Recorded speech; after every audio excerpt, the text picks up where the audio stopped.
Praise the Lord. आप सभी को जय मसीह की। आज का टॉपिक है समर्पण, सबमिशन।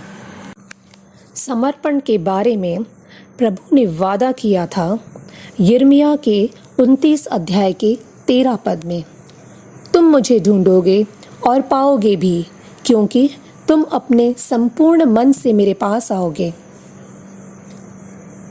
हमें अपने हृदयों को परमेश्वर को सौंप देना चाहिए ताकि हमारा जीवन उसके समानता में हो जाए, उसके समान हो जाए। स्वभाव से हम परमेश्वर से अलग हो गए हैं। पूरी तरह से समर्पित होने के लिए हमें खुद से लड़ना होगा। हाँ जी, परमेश्वर जब हमें किसी कार्य के लिए बुलाते हैं तो हो सकता है कि हम उस कार्य में एक्सपर्ट ना हों। आइए देखते हैं निर्गमन का 3 अध्याय का 10 पद, जैसे कि मूसा में हुआ। 3 अध्याय का 10 पद। परमेश्वर ने मूसा से कहा, इसलिए आ, मैं तुझे फिरौन के पास भेजता हूँ कि तू मेरी इस्राएली प्रजा को मिस्र से निकाल ले आए। परमेश्वर ने मूसा को चुना ताकि वो अपनी इस्राएली प्रजा को मिस्र से निकाल कर ले आए। क्यों? क्योंकि मूसा सबसे नम्र था। आइए देखते हैं 4 अध्याय के 1 पद में। तब मूसा ने परमेश्वर को क्या उत्तर दिया? मूसा ने परमेश्वर से को उत्तर दिया कि वे मेरी प्रतीति न करेंगे और न मेरी सुनेंगे, वरन कहेंगे कि यहोवा ने तुझको दर्शन नहीं दिया। परमेश्वर ने मूसा को चुना अपने कार्य के लिए, इस्राएलियों को छुड़ाने के लिए, लेकिन मूसा ने क्या किया? मूसा ने अविश्वास किया। और उसी में 4 अध्याय के ही 10 पद में क्या कहा? मूसा ने कहा, हे मेरे प्रभु, मैं बोलने में निपुण नहीं। क्योंकि मूसा नम्र तो था लेकिन बोलने में निपुण नहीं था, न तो पहले था और न जब से तू अपने दास से बातें करने लगा। मैं तो मुंह और जीभ का भद्दा हूँ। उसने क्या कहा? मैं तो मुंह और जीभ का भद्दा हूँ और मैं बोलने में निपुण नहीं हूँ। जी हाँ, हो सकता है कि जिस कार्य के लिए परमेश्वर ने हमें चुना है उस कार्य में हम एक्सपर्ट ना हों, जैसे मूसा भी एक्सपर्ट नहीं था। लेकिन क्या हम जानते हैं कि हमें क्या करना है? या परमेश्वर जानता है हमारे बारे में कि हम क्या कर सकते हैं और कितना कर सकते हैं? परमेश्वर को विश्वास था कि मूसा कर सकता है, लेकिन मूसा को विश्वास नहीं था कि वो कर सकता है, क्योंकि वो बोलने में निपुण नहीं था। लेकिन परमेश्वर जानते थे कि वो उसके अंदर रह के बड़े बड़े कार्य कर सकते हैं। लेकिन मूसा ने उस पर विश्वास नहीं किया, इसलिए परमेश्वर का कोप उस पर भड़का और साथ में उन्होंने क्या किया? हारून को रखा। किसके साथ? मूसा के साथ। क्योंकि हारून जो थे वो बोलने में एक्सपर्ट थे, बोलने में निपुण थे। हर मनुष्य में अलग अलग क्वालिटीज होती हैं। हर इंसान परफेक्ट हो ये पॉसिबल नहीं है। हमें हर कार्य में एक्सपर्ट होना जरूरी नहीं है। जरूरी ये है कि हम परमेश्वर के प्रति समर्पित हों, पूरी तरह से समर्पित। अगर पूरी तरह से समर्पित होंगे तो परमेश्वर हमारे जीवन में खुद ही ऐसे लोगों को भेजेंगे जिनके बारे में हम कभी सोच भी नहीं सकते। जी हाँ, जिनके बारे में हम कभी सोच भी नहीं सकते। हमें सिर्फ सबमिशन करना है, हमें सिर्फ पूरी तरह से समर्पित होना है परमेश्वर के प्रति। बाकी परमेश्वर का कार्य है, वो कैसे हमसे कार्य करेंगे, कैसे हमारे द्वारा कार्य करेंगे, कैसे हमारे जीवन में उन लोगों को लेकर आएंगे जिसके द्वारा या परमेश्वर के कार्य आसान हो जाएं। जी हाँ, हमें खुद पर डिपेंड नहीं होना चाहिए। अगर हम खुद पर डिपेंड होंगे तो हम परफेक्ट नहीं हैं, कुछ ना कुछ मिस्टेक रह जाएगी, कोई ना कोई बात रह जाएगी और कार्य कंप्लीट नहीं हो पाएगा, हम सक्सेस नहीं हो पाएंगे। इसलिए हमें खुद पर डिपेंड नहीं होना है, क्योंकि हम परफेक्ट नहीं हैं। लेकिन गॉड जो सिद्ध है, जो परफेक्ट है,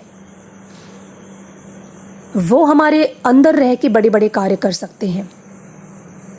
हमें परमेश्वर पर डिपेंड होना है, क्योंकि वही है जो हमें सामर्थ देते हैं, वही है जो हमारे अंदर रह के बड़े बड़े कार्य करते हैं। हम अपने आप से कुछ नहीं कर सकते। आइए देखते हैं पहला कुरिन्थियों का 2 अध्याय का 5 पद। पहला कुरिन्थियों 2 अध्याय का 5 पद। इसलिए कि तुम्हारा विश्वास मनुष्यों के ज्ञान पर नहीं परंतु परमेश्वर की सामर्थ पर निर्भर होना चाहिए। जी हाँ, परमेश्वर कहते हैं कि हमारा विश्वास मनुष्यों के ज्ञान पर नहीं होना चाहिए, अपने आप पर नहीं होना चाहिए। हमारा विश्वास परमेश्वर की सामर्थ पर निर्भर होना चाहिए, क्योंकि परमेश्वर ही है जो परफेक्ट है, जो सिद्ध है, मनुष्य नहीं। इसलिए हमें अपने आप पर डिपेंड नहीं होना है, हमें दूसरे मनुष्यों पर डिपेंड नहीं होना है। जैसे मूसा हुआ, मूसा ने क्या कहा? परमेश्वर, मैं मुंह और जीभ का भद्दा हूँ, लेकिन हारून बोलने में निपुण है, हारून को ये कार्य दीजिए। हमें अपने आप पर विश्वास नहीं करना चाहिए, हमें अपने आप पर डिपेंड नहीं होना चाहिए, हमें परमेश्वर पर डिपेंड होना चाहिए। हमें सिर्फ परमेश्वर के साथ जुड़े रहना है। अगर हम परमेश्वर के साथ पूरी तरह से जुड़े रहेंगे तो हर सही फील्ड में जीत हासिल कर सकते हैं। जी हाँ, मैंने कहा हर सही फील्ड में, हर सही क्षेत्र में हम जीत हासिल कर सकते हैं, क्योंकि हम तो इंसान हैं, हम गलत भी सोच सकते हैं। लेकिन परमेश्वर जो कभी गलत न करता है न सोचता है, हम परमेश्वर के साथ जुड़े रहेंगे तो हर सही फील्ड में जीत हासिल कर सकते हैं। आइए देखते हैं यूहन्ना का 15 अध्याय का 5 पद। यूहन्ना 15 चैप्टर वर्स 5। यीशु ने कहा, जो मुझ में बना रहता है और मैं उसमें, वह बहुत फल लाता है। हमें परमेश्वर में बने रहना है। अगर हम परमेश्वर के साथ जुड़े रहेंगे, हम परमेश्वर में बने रहेंगे और परमेश्वर हम में बना रहेगा, तो हम बहुत बहुत फल लाएंगे।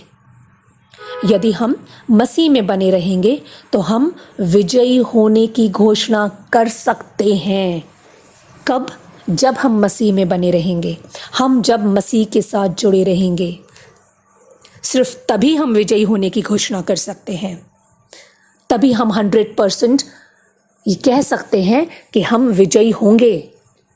लेकिन अगर उसमें 1% भी डाउट है या अगर हम डगमगाते हैं तो हम विजयी होंगे ये कंफर्म नहीं है, क्योंकि फिलिपियों के 4 अध्याय के 13 पद में भी कहा है, जो मुझे सामर्थ देता है उसमें मैं सब कुछ कर सकती हूँ। जो मुझे सामर्थ देता है, मुझे सामर्थ कौन देता है? मुझे सामर्थ परमेश्वर देता है, और उसमें मैं सब कुछ का मतलब है सब कुछ कर सकती हूँ। हमें परमेश्वर के साथ जुड़े रहना है, हमें परमेश्वर में, मसीह में बने रहना है। जब हम उसमें बने रहेंगे तो वो अपनी सामर्थ हमारे अंदर उंडेलेगा, और जब उसकी सामर्थ हमारे अंदर होगी तो हम सब कुछ कर सकते हैं। सब कुछ मीन्स हर अच्छी बात, हर भली बात। जी हाँ, हमें सिर्फ पूरी तरह से अपने आप को सबमिट करना है, अपने आप को पूरी तरीके से समर्पित करना है परमेश्वर को, उसके साथ जुड़े रहना है। जब हम उसके साथ जुड़े रहेंगे, जब हम मसीह में बने रहेंगे, अपने आप को पूरी तरह से समर्पित करेंगे, तो हम बड़े बड़े कार्य कर सकते हैं। जैसे यीशु मसीह ने कहा, जो मैं काम करता हूँ वो तुम करोगे, वरन इससे भी बड़े बड़े कार्य करेंगे। शर्त ये है कि हमें अपने आप को पूरी तरीके से परमेश्वर को सबमिट करना है, समर्पित करना है। तो आइए हम अपने आप को परमेश्वर को पूरी तरह से समर्पित करें और बहुत बड़े बड़े कार्यों को करें।